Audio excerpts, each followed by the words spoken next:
The following episode of Dad vs. Daughter was made possible by a contribution from Board and Dice. Hello and welcome to another episode of Dad vs. Daughter. I'm Tim the Dad, and today I'm going to be taking a look at Origins First Builders. Now, this is a dice worker placement game from Board and Dice, so you know I'm already all in on this. So what I'm going to do is I'm going to walk through setup, I'm going to go over the gameplay aspects, and then I'm going to tell you what I think, so check it out.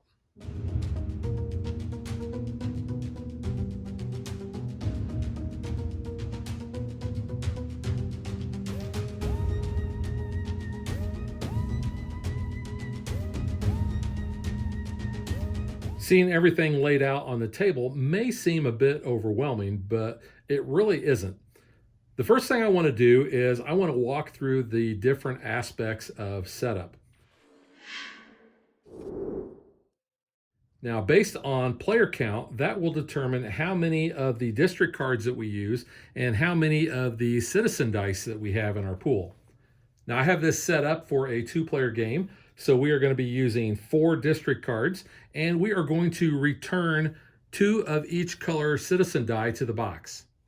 We are going to randomly shuffle these tiles and place them on these 5 areas of the board. And then we are going to place the motherships associated with each of those colored tiles. The motherships have die values ranging from 1 all the way around to 6, and all those will start on the number 1. We have 12 Zodiac cards, and what we're going to do is we are going to shuffle these up, and then we are going to deal 1 atop of each of the temple tracks there. And then what we're going to do is we are going to take the matching Zodiac tile, and we are going to place that above each one of those Zodiac cards. All of the unused Zodiac cards and tiles will be returned to the box, and they won't be used for the rest of the game. As you can see for our setup here, we have Capricorn, Libra, and Sagittarius. Now, each one of the Zodiac cards is going to do something completely different. So only using 3 out of those 12 is another way that we're going to have a varied setup. Over here, we have our building market, and you can see we have the 5 different colors: yellow, orange, red, purple, and blue. And those are going to be marked on the board so you know where to place those stacks. So what we're going to do is we are going to take the top tile from each one of those stacks. We're going to shuffle those up, and then we are going to randomly place them in the market here. So we have yellow, we have blue, purple, red, and orange. And then we are going to flip the top of these stacks to the next tile. We're going to take 1 of each of the citizen dice that we have. We are going to roll them, and then from lowest to highest, we are going to place them in the citizen offering. Now, 2 is obviously the lowest, but we do have a tie between these 3s. And the way we're going to break that tie is we are going to look and see which color is on the bottom here, and that's going to break the tie.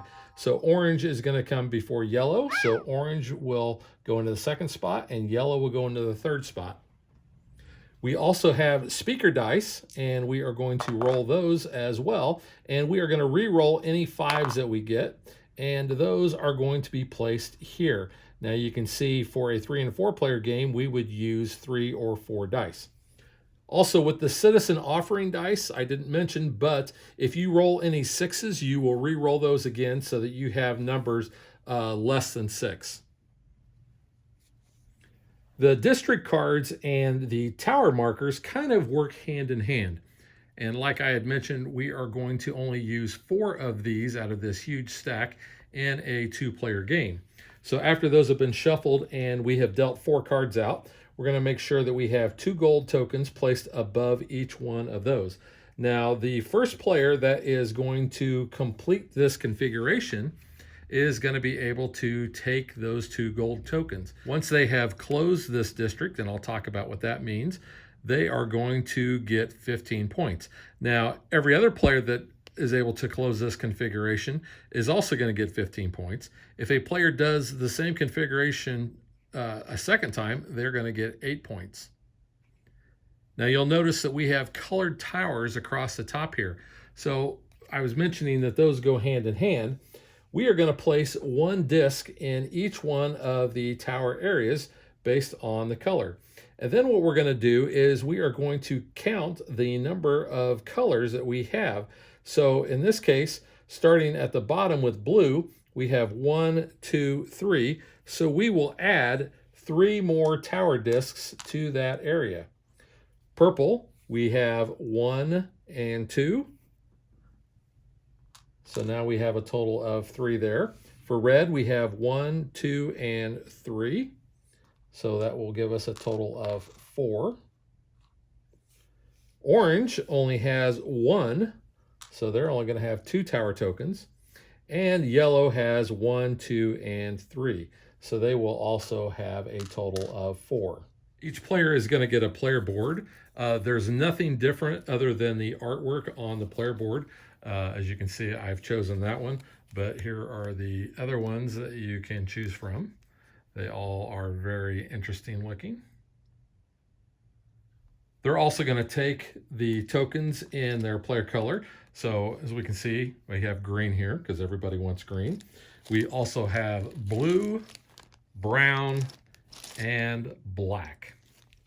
Now each player is going to have an Archon in their color. You can see pretty good detail on that. So they will have one of those, and then they are going to have 6 of these citizen die holders. And you can just see they're like these little plastic, almost like little forts. You're going to start with 2 of them that are already going to be unlocked. And then 4 others can be unlocked by paying their cost in food. The first one is 2, then 4, then 6, then 8. Each player will have a player aid card that will go over each one of the actions that they can do. And when they are done, they can flip it over to the pass side. They also get a 100 and 200 scoring marker and 1 resource of each type.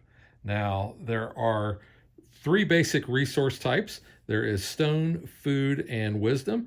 And then there is also gold, which is a wild. Each player is also going to start with 2 buildings. They're going to have the Agora and they're going to have their palace. Now, they are also going to start with 1 color disc on each one of the color spaces on their palace. And those are going to be used as an in-game multiplier. But through the course of the game, they are going to be adding to this area. This is kind of their kingdom here. And they're going to be placing buildings on the sides of each one of those to try to match the configuration of one of those district cards. Each player will also have several discs of their color. They will put 1 at the bottom of each one of the temple tracks. We have forest, mountains, and sea. They're going to use 1 for the scoring up here. And then they will also have 1 down here on the military track. Now, you randomly determine who the first player is, and that player will start with their disc on the bottom, and then all other players will be placing their disc on top. Now, that's important because that is how you break ties. Whoever is furthest on the bottom is the tiebreaker. The last part of setup, we are going to take 2 dice of each color, and we are going to roll them, and we will re-roll any 6s that we get. Now, starting with the first player, we are going to choose 1 die, and we would place that in our die holder there to represent our citizen. Then the next player would go, and it uses a serpentine draft mechanism. So that last player is going to have 2 picks back to back. And then when it comes back around to the first player again, they will pick their last die. Any dice that remain undrafted are going to go back into the supply. You'll also notice we have these tokens in the middle of the military track. Those are the superiority tokens, and I'll talk about their functions in just a little bit.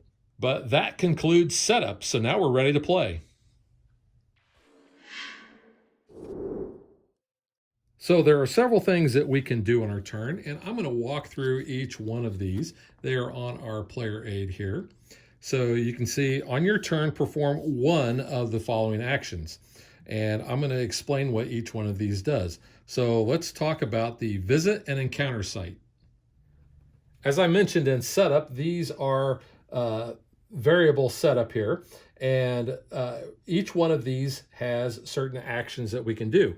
We are going to be sending our citizen dice there, and based on the value that we have, that's going to determine what we can do. The color of the dice that we send there also determines what we can do. So let's just say to start off, I want to send my value 3 citizen die there. The first thing I'm going to do is I'm going to look and see what is the current value of that mothership. It's a 1. 3 is greater than 1, so I'm fine. If I were ever to place a die value that is lower than what that value is there, I would actually have to pay the difference in wisdom. And if I can't pay that cost, then I'm not able to go there. Now, I also want to point out that I am not required to send a blue die to this area. I can send any color die that I want, but that is going to limit what I can do. So the first thing we're going to do after we send our citizen die there is we are going to rotate that mothership from the 1 to the 2. And we'll keep doing that as long as the game goes on. When we get to 6, we rotate it to 1. So you can see each spot above the mothership has these 2 options that are printed on the board. And then, of course, the colored tokens are random. So first off, we can get 3 stone, or we can advance on the military track and perform a combat. Now, if the color of the die matches the alien ship, then we get to do this bonus action. In this case, it is to pay 1 stone and advance 1 space on one of the temple tracks. The next area we have here, we can gain 3 wood or build a building. The bonus is that we can pay 1 wisdom and we can advance 1 space on the military track, or we can perform a combat action if there is a combat action available. And I'll talk about that when we get to the military track. Up here, we can gain 3 wisdom, or we can spend a stone and move 2 spaces on one of the temple tracks and take one of the zodiac cards. Now, I do want to point out that if someone has that zodiac card already for that track that you advanced on, you take the card from them. Our next space is we get 1 of the basic resources of our choice. Again, it's either food, stone, or wisdom, and we get 1 gold, or we can recruit 1 new citizen die. The bonus is we get to take 1 of the white speaker dice. And then finally, for yellow, we can get 1 of each of the basic resources, stone, food, or wisdom, or we can pay 1 to 3 food and we can advance that many pips on a citizen die. And I'll talk about why that will be important in a little bit. Or we can advance that many spaces on the military track. And our bonus is that we get to take 1 of any of the basic resources. Now let's say that this was not a 3. If this were a 6, then we could perform both of these actions at the top as well as the bonus, but only a value 6 die is going to allow us to perform both of those actions. The next action that we could perform is close a district. So let me talk a little bit about how we build, because closing a district kind of goes hand in hand with that. So let's say that I have already built 2 of these orange buildings, and I am going to place this red building right here. I do want to point out that there is a building restriction. You can never place on a diagonal, so I could never place a building, say, like that. It has to be on the sides, top, or bottom. But let's just say that I have completed this chariot field. So what I'm going to be able to do, anytime that you place a building here, you are going to be able to fire off the ability on that building. And you'll notice that it leaves a nice little empty square in the middle.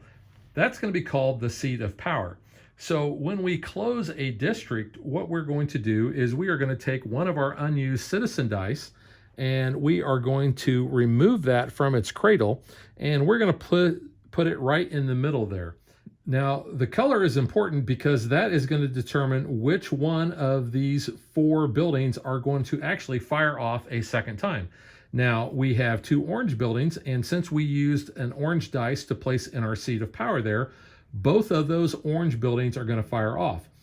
Our agora is also going to fire off because it is a gray building, but it always fires whenever you close a district. The other part of closing a district goes along with those cards that we were talking about in the first part of the game. So if you look here, I have this configuration. I have an orange there, I have a red, I have another orange, and then I have a gray. Now, this gray could have been any other colored building as well. Just because it shows gray on the card doesn't mean that you have to use a gray building there. So now what I would do is I would score the 15 points at the bottom, because this is the first time I've completed that. And if those 2 gold tokens were still above that card, I would be able to take those as well.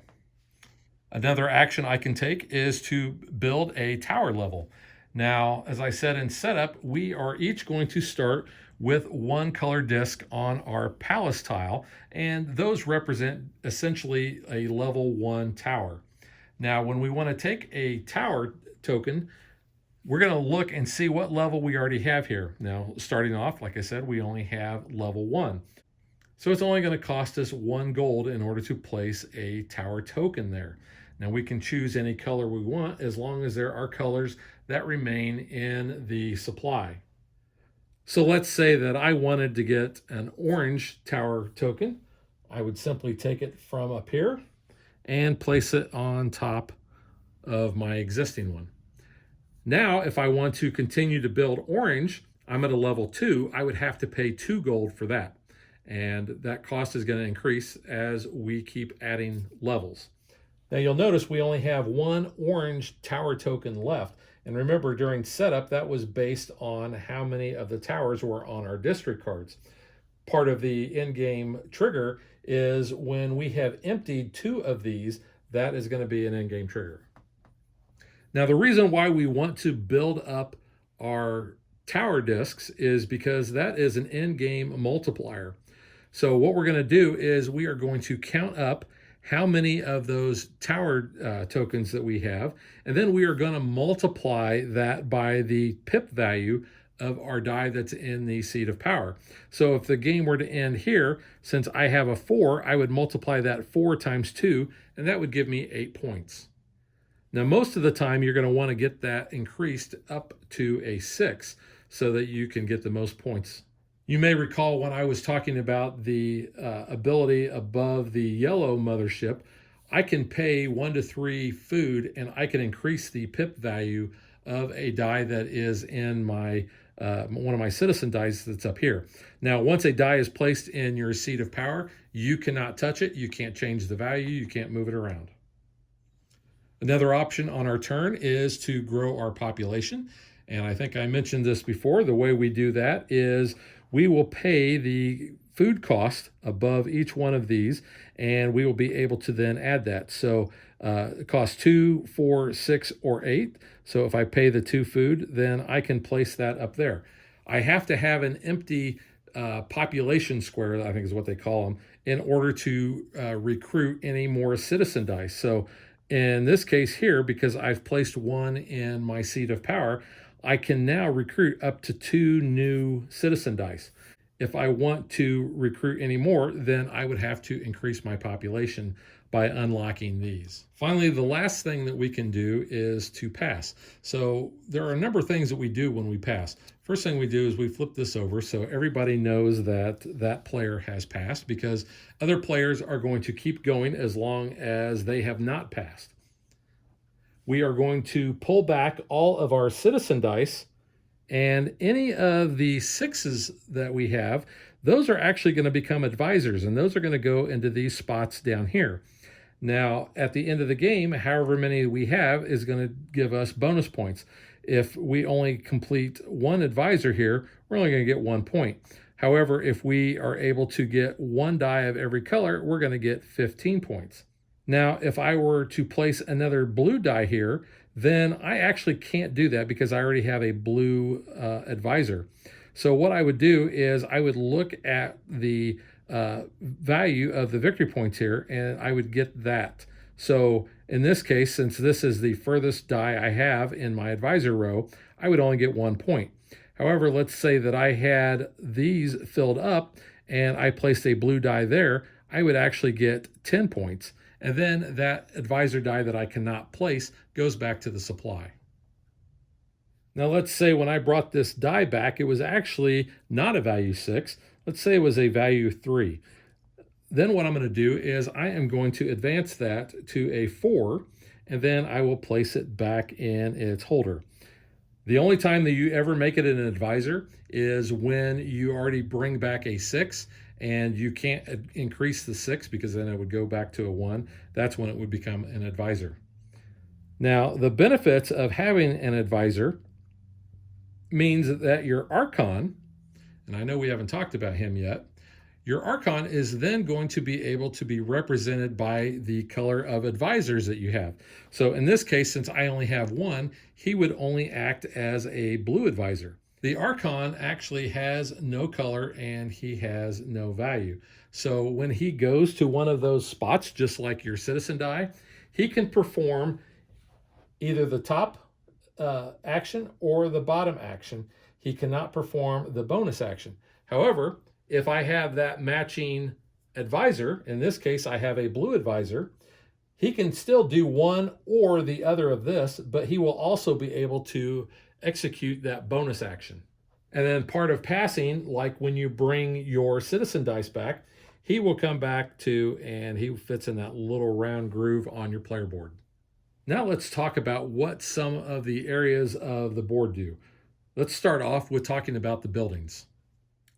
Now, when you take a build action, you can choose from any of these 5 that are in the market. Now, you do have to pay a cost in stone in order to build them, and also based on where they are at in the market, you may have to pay an additional wisdom. So the top one, actually, you don't pay any additional wisdom at all. It's 0, but down here, that's 1, 2, 2, and 3. And if I look at the building tile here, you can see for the quarry, this costs 2 stone in order to build. And then I mentioned before, whenever I place this into basically my play area, I am going to be able to execute what this does. In this case, I would gain 1 stone plus 1 stone for every empty adjacent space. And the empty adjacent space would be anything above, below, or to the side of that building. Now we have to reset the market, so all of the buildings actually slide up. And then the color of the building that we took will be replaced. So we will put a new building out there, and then we will flip the top building of that stack. Now on the back of each of the buildings, you'll see that we actually have a farm. Now we can take any of the buildings in the market and make it a farm. We don't actually have to pay the stone cost or the wisdom cost. We will simply take that and immediately flip it over to that farm, and then we will place that in our play area. And just like we reset the market before, if we needed to, we would slide everything up, and then we would replace that with the color that we took. Now let's talk about our military track. Whenever we advance on the military track, you'll see that we have these icons around there, and those match our superiority tokens. So we will advance by 1, and since we've crossed that boundary, we get to take one of those and we put that in our play area. Now, as soon as we have taken this, it is available for use. However, we can only play 1 superiority token on our turn at a time. So what this does is it grants us another action. So instead of our turn ending, we could spend this right now and we could take another action if we had any that we could take. We are also able to cache this and use it at a later time. Whenever we use it, it just simply goes back on one of the stacks. Now, if our disk is ever on one of these spots where you see these resources next to it, and we perform a combat action, we can do what this says. In this case, this says that we are going to pay any one resource and get a gold. You'll notice that some of these give food, wisdom, stone. Others give any one resource plus a food. And like I said, every time that we pass that, we are going to get a superiority token.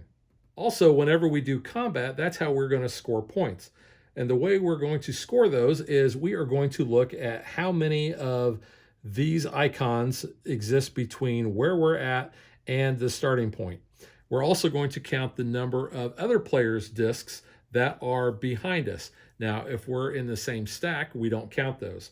But in this case, combat is going to grant me 2 points. I'm going to get 1 point for that icon and 1 point for that disc. Now, when we're doing our cleanup between rounds, everybody's disc is actually going to move all the way back to the first spot in that area. That's why it's important to keep advancing past these. Not only are you going to be getting more points and superiority tokens, but it's going to keep you from going back any further on the track. Once you get all the way around to this spot here, you can no longer advance your disc, and you will immediately receive 9 points. But you will no longer be moving on the military track. You will not be performing combat either. During the end of round, you are going to be looking at who is furthest on the military track, and whoever that player is going to get the bulwark, and that represents the first player. So it's very important that you advance on there if you want to have the first opportunity to do any of your actions. Now let's talk about the temple track. Like I said, we have a forest, mountain, and a sea temple track. When we take the advance on there, we are all basically starting on this first spot. And you'll notice that it goes 0, 1, 3, 7, 11, 16, 23, 31, 40, 50, 60, and 70. And the same applies as with the military track, that if our disc is below someone else's disc, we are considered to be further on the track than they are. Now, these are going to be victory points at the end of the game, but the trick with the temple track is that we are only going to count our lowest 2 tracks. So if we go all the way up on one and disregard the other tracks, we're actually going to get very little points. Now, one of the other end game conditions is if we have all 3 of our tokens at the very top here, and then what we would do is we would score the lowest 2. In this case, we would score 70 and 70 for 140 points, and we would not score the other one because you're only scoring 2 tracks. Now, using this scenario here where we have the green disc on this spot and the blue disc here, at the end of the round, you are going to redistribute the zodiac cards based on whoever is furthest on that track. So if another player had this Capricorn zodiac card, the green player would be able to take it from them. And as these cards come off of the top of the temple track, that is why we have these tokens up here that match what card we had, because these are never going to be returned to the board. As long as a player has a zodiac card, they're going to be able to keep it until either someone takes the ability to pay a stone and move on the track and take a card, or it's the end of round and we're doing the cleanup and we're redistributing those cards. But these most likely are going to be coming off the board fairly early in the game and will never be going back there because, like I said, once you use it, you don't return it. You get to keep it and use that action as long as you have the card.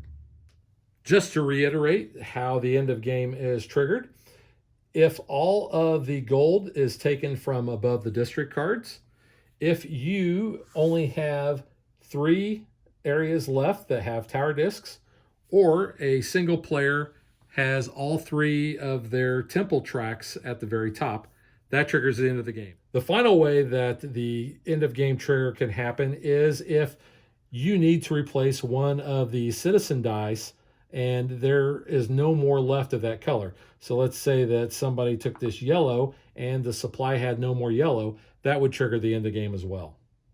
You are going to complete the round, and then add up the points, and whoever has the most points is going to win. So that's a high-level overview on how the game is played. So now let's get to what I think.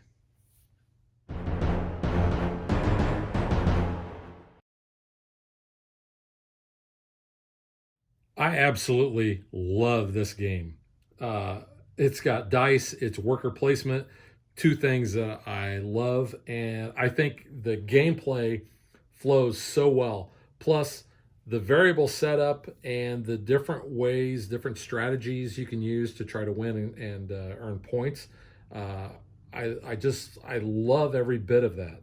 Um, like I said, we have all of these district cards. And even in a 4-player game, you're only going to put 6 of these out. But you can see there's just a ton of these. The same goes with the Zodiac cards. You have 12 of those, you're only going to use 3. So like I said, they all do different things. So every game is kind of going to have a different feel as far as what powers that those Zodiac cards are going to be able to grant. Now, there's really not much player interaction in this game. This really comes into play when you are advancing the alien motherships, because you may notice that, hey, somebody wants to try to do one of these actions or bonus actions.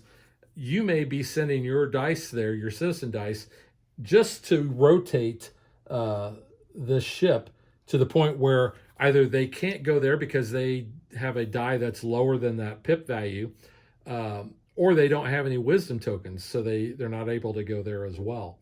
But the ability to be able to send any color die that you want to any of those sites, I think, is really neat. Like I said, you've got a bunch of different things that you can do on your turn, so you're not always doing the exact same thing. Most of the time, you're going to be going to the encounter site, but you're going to be trying to go and do certain things. You might be going here, so you can always build one of the buildings and then do your close of district. You may be looking at which tower discs are available and trying to basically stock up on those, or hate draft. That's another way that you kind of have some player interaction. You really don't affect what other players can do other than by altering the wheels or taking the tower tokens. But I like the fact that on the temple tracks over here, you're only scoring your 2 lowest. So you pretty much have to kind of advance in unison, or at least play catch up if you've been ignoring, say, one of the temple tracks during the game and trying to get the last one up. And I know one of the in one of my plays of this, that is the strategy that one of my buddies tried to do. He was able, I think, to get all the way up to 60 on all 3 of those tracks. Didn't make it to 70, I don't think. But, that's 120 points at the end of the game. And you'll notice that the scoring only goes to 100. So these markers where you have 100 and 200, yeah, you're going to be using those probably quite a bit. What I have seen is a lot of points are coming from the closing of the districts. And I don't think you want to ignore that, because what the buildings allow you to do is pretty powerful. And there's just a ton of different things that you can perform in there. Some are going to be, giving you resources. Others are going to kind of be like a set collection, kind of like this obelisk here, where you are going to gain points based on how many that you have in your city. So that's kind of a fun thing to do, is, collect obelisks. Others are going to allow you to advance on the temple tracks. Like I said, they just do a lot of things. Top-notch gameplay. I don't know that there's any more that I can say about that. Component-wise, I think the components are fairly nice. I mean, the alien wheels, this is my probably biggest complaint.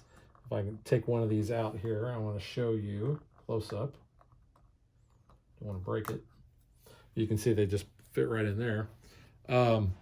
But these die faces here, they don't really show up all that well, especially under maybe low light, or if you have any glare from that. I wish that they would have colored those in. I have seen people, especially like my buddy Scott Morris, he has painted his, and that has actually inspired me to want to paint mine as well. His look really cool. It's like a gray metallic, and he painted like the area where the die face is at, like a different color, and then I think he painted each of the pips. So that's something that you may want to do. I also noticed on John Gets Games video, he just took a Sharpie and he just basically colored in the pips with a black Sharpie just to make them look or make them pop. Because like I said, that's kind of the biggest complaint, is trying to see exactly which one of those is on there. The dice themselves, they are typical D6s. They have square corners. The white speaker dice, though, has no 1s and no 6s, but they do have 2 2s and 2 3s. I think the cardboard tokens are fine. The little archons, like I was showing earlier, I think have really good detail on them, and they look cool. The little population citizen holders, whatever you want to call them, they're okay. They're kind of nondescript. There's a little bit of detailing there, not much, and I don't think you're probably going to notice that when you play. The discs that are used in the game, they are all wooden. Nothing wrong with that. They're just kind of the standard things. The tiles for the buildings are fine. The print might have been a little bit bigger, but if I have my glasses on, I don't have any problem reading that. And you can see the farm on the back side as well. I think the board looks really cool. Of course, I think the biggest cool factor is the alien ships. The artwork on the cards, especially like the Zodiac cards, I think is good. This is very clear, very serviceable, and these do show up well from across the table. So component-wise, I think everything's fine there.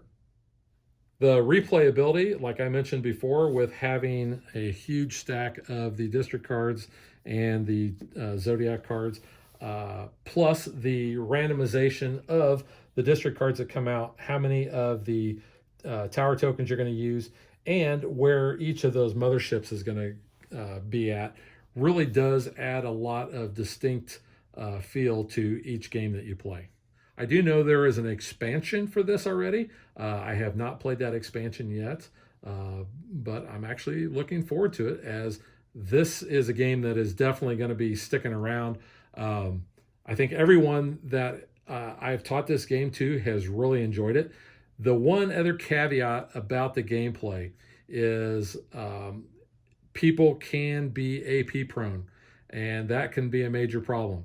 The game length itself is probably going to run, I would say, every bit of 2 hours, but if you throw an AP player in there, then that time could double, and that's no fun for everybody. But I think once everybody knows how to play the game, it should flow very, very quickly. You know what you're going to do on your turn. Like I said, you go here, you do that, you close a district, you increase your palace tiles and such. So there really shouldn't be a whole lot of thought, but the game actually is a little bit more thinky, I think, than a lot of people give it credit, and that, like I said, could lead to the AP. But what you're doing is not difficult, so I think that really helps with the accessibility of the game. So that is Origins First Builders from Board and Dice.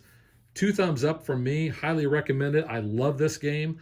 I know this is fairly early in the year, so I can't really talk about Game of the Year, but knowing what other games and not knowing what other games are going to be coming out, this right now would be in my #1 slot. So we will catch you guys next time. Thanks for watching our video. We hope you enjoyed it. And if you did, click that like and subscribe button. You can also follow us on social media like Facebook and Twitter at DadBeDaughter. And if you like what we do and you want to support us, you can visit our Patreon page. So thanks for watching. Thanks.